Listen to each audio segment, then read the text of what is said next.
Na Prever FM, você começa o dia bem informado. Agora 7h05, voltamos com o primeiro jornal aqui na Prever FM. Para a nossa entrevista número 915, vamos conversar agora com o advogado Dr. Guilherme Rocha, especialista em direito eleitoral. Dr. Guilherme, bom dia, satisfação em tê-lo aqui mais uma vez no primeiro jornal. Bom dia, Márcio, bom dia, Ellen, bom dia a todos os ouvintes do primeiro jornal e a todos no estúdio, é um prazer. Doutor Guilherme, amanhã nós vamos ter a sabatina no Senado da República para indicação, né, do novo ministro do STF, uma história que vem se arrastando desde final do ano passado, né, o advogado-geral da União, Jorge Messias. Como é que vai ser? Quais são qual é o número necessário para ser aprovado para ele ser o novo ministro do STF, doutor? Márcio, o procedimento, o trâmite ali no Senado é muito tranquilo. O presidente da República faz a escolha dele, dentre os critérios, que também são ali relativamente simples, né? A gente precisa de um brasileiro de notável saber jurídico, de reputação ilibada, uma idade entre 35 e 70 anos. Essa pessoa já foi escolhida, como você mencionou, é o Jorge Messias, atual advogado-geral da União. Agora, ele vai ser sabatinado na Comissão de Constituição e Justiça. Então, os 27 membros da CCJ vão sabatinar. Isso significa, vão fazer perguntas de toda ordem para ele, para testar conhecimento jurídico, para saber os temas, a opinião dele sobre temas polêmicos, aborto, liberdade de informação, qual é o real alinhamento dele com o presidente Lula, essas questões naturais.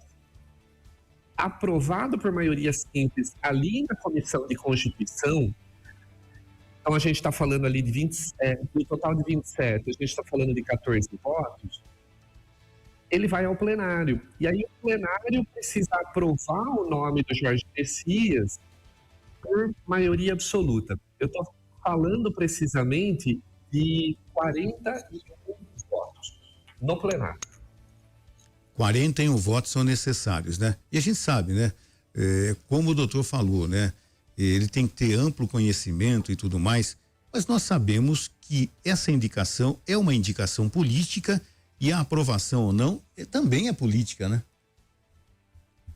É verdade, Márcio. Esse é um cenário completamente político, inclusive estima-se, né? A comunicação nem deveria seguir se o governo tivesse a leitura de derrota.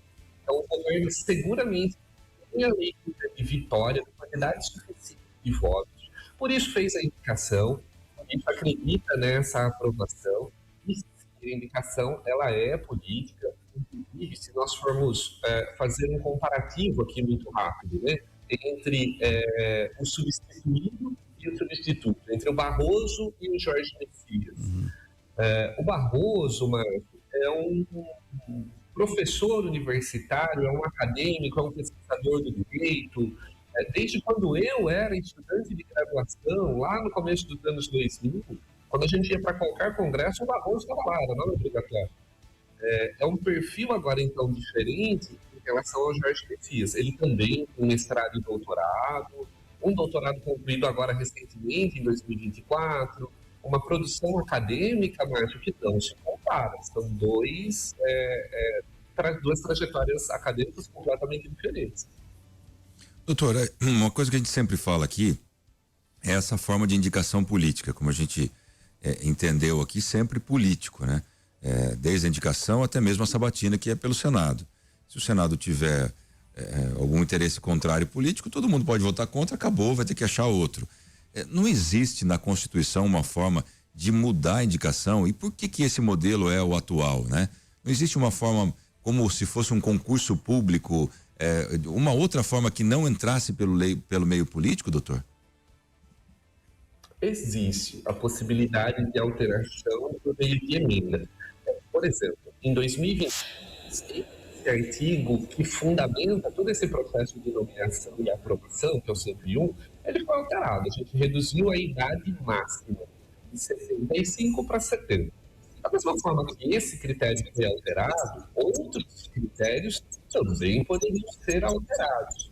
A gente então está falando de uma escolha do nosso constituinte, lá em 1988, que buscou um modelo, muita coisa que nós seguimos aqui no sistema institucional, executivo, legislativo e judiciário, copia o modelo estadunidense. E essa ideia de indicação de ministros da Suprema Corte pelo presidente da República, nós importamos de lá e seguimos usando esse modelo.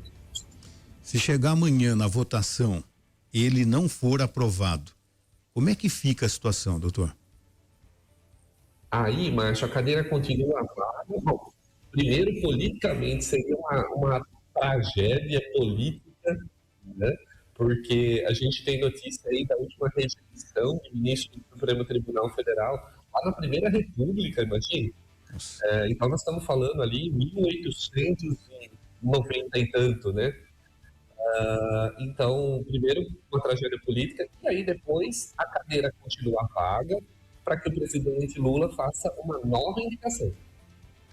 Quer dizer, vai ser político de novo. Político de novo e até que se indique uma nova pessoa, vai se passar mais tempo, porque a gente está se arrastando com isso desde novembro, né, doutor?